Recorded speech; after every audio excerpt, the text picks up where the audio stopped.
And I'm live, and I'm back to the Zapata Brand Unboxing Podcast. Been about a week. We did have a live stream there with or recorded podcast with George Djokovic from ProBox TV. He was on with me. We taped that the previous week, and excuse me, as you can still tell, I am sick. I got sick during that interview. I got sick. It was crazy. I didn't know what in the world happened. It wasn't so much that that I felt bad. As something just happened. I got sick. I don't know. I got sick and then ended up getting a cold, and still I was recovering from shingles, and then I was back in. I missed all the stuff that happened in boxing. I missed everything. So realistically, it wasn't good. It wasn't a good week for me. It wasn't a good week. So I'm back now. There's a bunch of things going on. We had a couple things going on to our friends. I want to get into it right away with what happened with Greg Valentino. Greg Valentino, as you know, he was my first guest that I had on the podcast. Greg was the one who started everything from us. He's a great friend of ours, great friend of my brother's. He is a guy who has never asked for anything from us ever. So the stuff that we say is the truth. He's never asked us for anything. But one of the things that I wanted to do was go out there and tell people that he needs your help now. He has gotten an infection. It started with his gallbladder, and then it's kind of progressed along the way. We think he's on his way to recovery. We're he's not out of the woods yet. Still things happening, but he's getting better. He sleeps a lot during the day. So Lucia, his girlfriend, has been keeping us posted, keeping my brother posted as to how he's doing. And there we have a GoFundMe page that we've put up. My brother's put it up for Greg. If you go to GoFundMe, you look at Greg Valentino, his surgery, it is up there. We would like if anybody could donate anything, that would be great. We are not asking for anything. If you don't, times are tough. We get it. We were just yesterday when we were doing a live stream, I was talking about the price of eggs and everything else in my business. So I get it. We're not asking for anything. So don't think that we are expecting anything. We just want it to be known out there that this is available for Greg. Greg did not ask us to do this. We did it because we thought that because his insurance, I don't know if he has insurance or not. I don't know. I didn't ask. But I know even if it was an 80-20, his bills are going to be in excess of, I would assume, $800,000. So even if it was an 80-20, who's got that kind of money laying around? 10% of that is whatever it is. I couldn't even tell you what 800,000, 10% of it was 80,000. So what if it's an 80-20, it's 160. Obviously, regardless of what's said, Greg doesn't have $120,000 laying around. I don't know many people do, quite frankly, but it's not something that we take lightly. He's a friend of ours, so if anybody can go to the website, go ahead and donate something. It could be $1, $2, 50 cents. We don't care. We just, whatever it is, we're just going to give to Greg to offset those bills. They are mounting. He's going to be in there for a while. I know when my mother was there in the hospital, it was in excess of $400,000. That was back in 2012. So getting that away. But what I do want to say is a couple shout outs right out of the gate. Brian Pablo, John Mancini, Skip Mulligan, they were all on yesterday on the live stream that my brother had. I jumped on because Lee could not make it. Something had happened. Something come up. So Lee Priest couldn't get it. I jumped in. I'm a far cry from Lee Priest. So in no way am I saying I'm a replacement for Lee Priest at that time. Excuse me. So we did go on, and he had other obligations, but those people I saw were on. There was also the Homeless Project. There was Crusher. there was a bunch of people on. I couldn't name them all, but I know that I did go to the GoFundMe page. I know they've all donated um, to begin with. So I'm when I did see that, I did notice that they were on there on that page. Brian Pablo was one of the first people to ever do a super chat here for our podcast, and it's a Potter Brand Boxing podcast. So I've always been appreciative of him, and he's always supported John Mancini the same well, and as Skip Mulligan. These guys are strong supporters of the program. There's a Riff Raff too. He'd come on and done the same.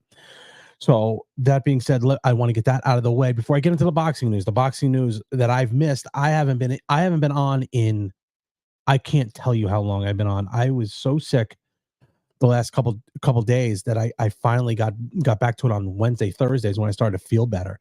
I still do have something in my chest here that I'm getting, so I haven't even been training. So, I have a fight April 27th, Berwick High School, 7 p.m. The contracted weight of 189, right around there. I today got on the scale though at 207, down from 216. So even though it's probably not the healthiest way to lose weight, being sick does help. It kind of pushes all that garbage out because you're not really eating, kind of almost resets your body. I will start training probably back up on Monday. I have a couple guys coming in. They'll be training with me, and we can do it from there. Hopefully get my cardio back up, because I know the cardio itself has been lacking. And I was showing my brother the stuff that I'd been doing, and it wasn't even really that good. I don't know what the heck was going on. It wasn't even it really wasn't good, my cardio. And it was a bit of a scary thing. As you can tell, I'm still sick. I mean, I really am. But the last thing I did, I had a great time with George Djokovic from ProBox TV. He had a great interview with me here. He's going to be coming on more often. The news would be coming down that we looks like we're getting a sponsorship at some point here, and he's going to be coming on more often than not. I think Kevin Ioli will come on with us too. There's a couple other people that are going to come on, and we're going to have boxers on as well. What I'd like to get is a big show together, so it's similar to like the MMA hour. And once we do that, I think we'll put the show in a regular flow. I'll have a live stream almost every week, and that way we can kind of grow the channels as we try to, in the next couple years here, really grow the channel. So let's get to the boxing. Let's see what happened. What I did miss was the Teofimo Lopez Jermaine Ortiz fight preview. I did a little bit of it with George Djokovic, but I couldn't do much after that. And I will. And let's see here. I do have. Oh, there he is, Mickey. Oh, there he's gonna. Let's see. Was the Josh Taylor decision over Catterall the worst decision since O.J. Simpson? Wasn't good, but you got to take that into perspective as to who they believe they're going to put their money behind. In my opinion, it's going to go behind Catterall, if anything else. Josh Taylor, I'd heard he's looking for another fight. I didn't see who it was, but I did see that. I did see he was looking for another fight down the road. I don't know who it is. I real quickly glanced at it, and I went over it. I forget who it was. He's looking for somebody else, but definitely not the greatest decision. Not to say that OJ is innocent, but the decision was what it was. We've said it a million times. Boxing is the utterly the most corrupt. Maybe not that the LA jury there for the Simpson case, but just as corrupt, if not similar to that. That decision there was not the best. But again, you see it a lot. People go back to the Lopez Ortiz fight.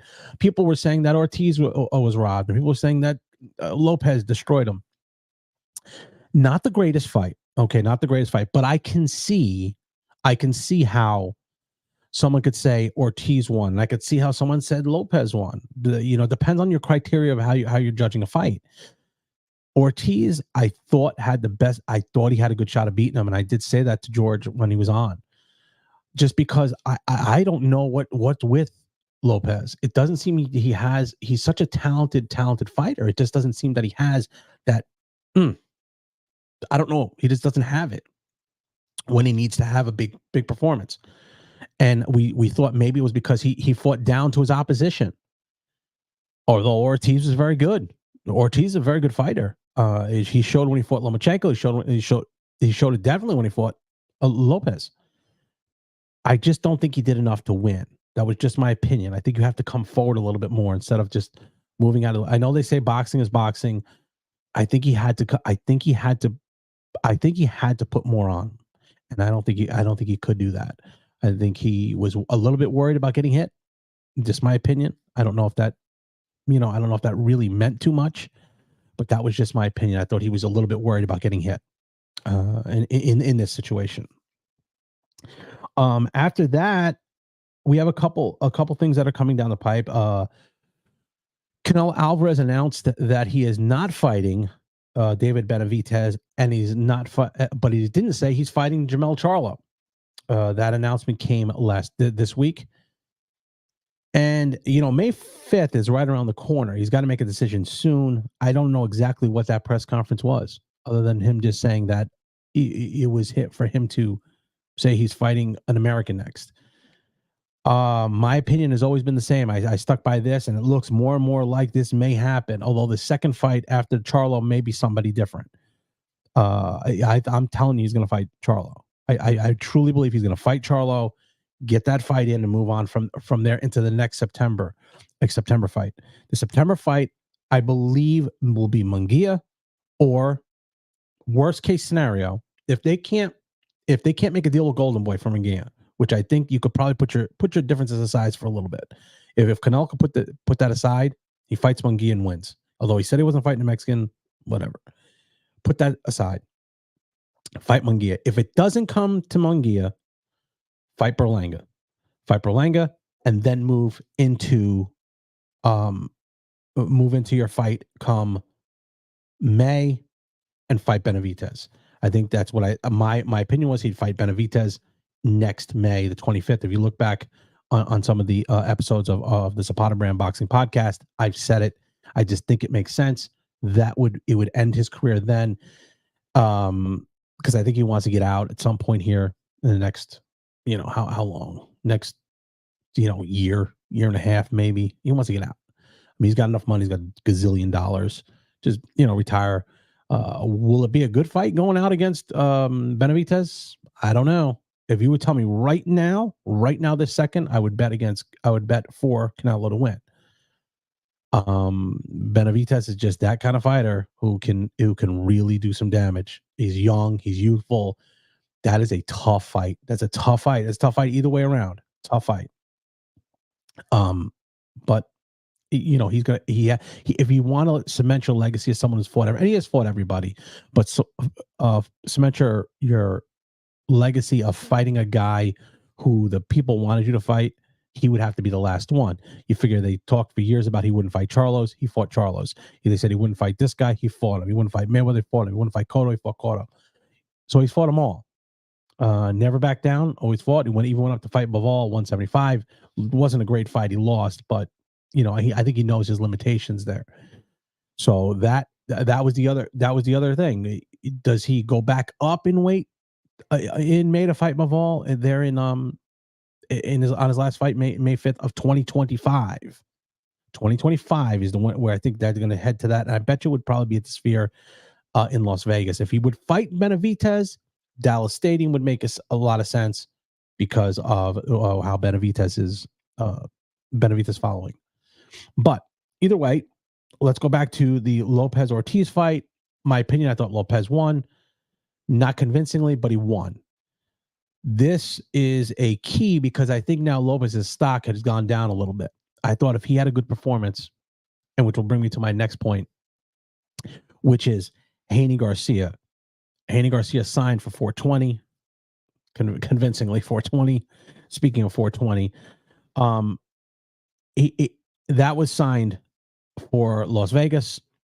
And if Lopez would have done well, if he would have performed very well, he would have been in line next for a big money fight with the winner there. Which I will go to what I believe is going to happen here. Haney Garcia is going to be a mismatch. It is the biggest mismatch of a super fight since Ricky Hatton fought Floyd Mayweather. It is not going to even be close. I don't even think it can be close. The reality of this fight is Garcia brings people, Haney brings some people, but I think Haney is similar. I think of Haney as Floyd Mayweather when he was still pretty boy. He was good enough to bring some people, but not enough. If Haney wins this fight big, in the way I think he will win it, he starts to step, his stock goes up very high after this fight. Now, I know I'm saying that Garcia is not that good, but it's his perception. The perception is Garcia is very good. If you look lately at Garcia is in no way, he's in no way in any kind of shape to be on that level. Crusher, how are you doing, buddy? Another one of our good fans. And Crusher, I had spoken before. I don't know if you'd seen it. We appreciate you yesterday on the live stream there, supporting Greg. We really, truly appreciate you guys. We all know Greg is an intricate part of the Zapata brand and my brother Jersey Jay-Z's podcast. You know, everyone here liking and subscribing to our channel, then going over and subscribing to my brother's channel. We truly appreciate it. So back to the Haney Garcia. Garcia is just not. Garcia just has something wrong. I don't know. You know, he's just not that good. I mean, he has so many flaws. He has his chin up. He closes his eyes when he throws. You know, the Crusher's 10:30 where you're in Central California. Yeah, you would be. Okay. Is that a Crusher 5'9"? Let's see. Yeah, 10. Oh, wow. Yeah, you're Central California. Jeez. No, it's afternoon here. Yeah, thank you, Crusher. We appreciate it. Again, back on Greg. He'll pull through. I believe he will pull through this. But there's some stuff that hasn't been made public that my brother did not make public. And when Greg does come back, I'm sure he's going to tell you he's an open book. Not only is it scary what's going on, but it was concerning there for a while. It concerned me, and I'm no doctor, but it didn't look good. I said, "Holy cow!" But things seem to be turning around for him.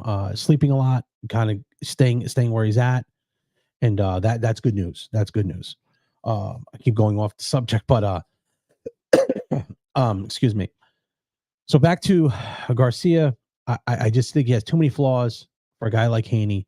Haney's at the point where he's at that tipping point where I think Mayweather was pretty boy, then turning his attention to Money Mayweather. This really, I think, he comes from Devin Haney becoming the dream Devin Haney to something else. I don't know what, but this fight here will elevate him to a different level, and not because of the talent of Garcia. I don't think Garcia has the talent there, but it's the perception that he has this talent. He is not a talented guy as far as this level. B level all day long. Excuse me. He'll beat the Duartes of the world. He'll beat those guys. He'll beat those guys that are on that. Not nearly with Haney. Not nearly with Tank. Rolly is nip and tuck with him. Matias knocks him out, and I believe Lopez knocks him out. I don't even think it's close. This fight will not be close. I will go on record right now and saying it's not going to be close. It's going to be it is going to be a coming out party for Devin Haney on that fight. Absolutely.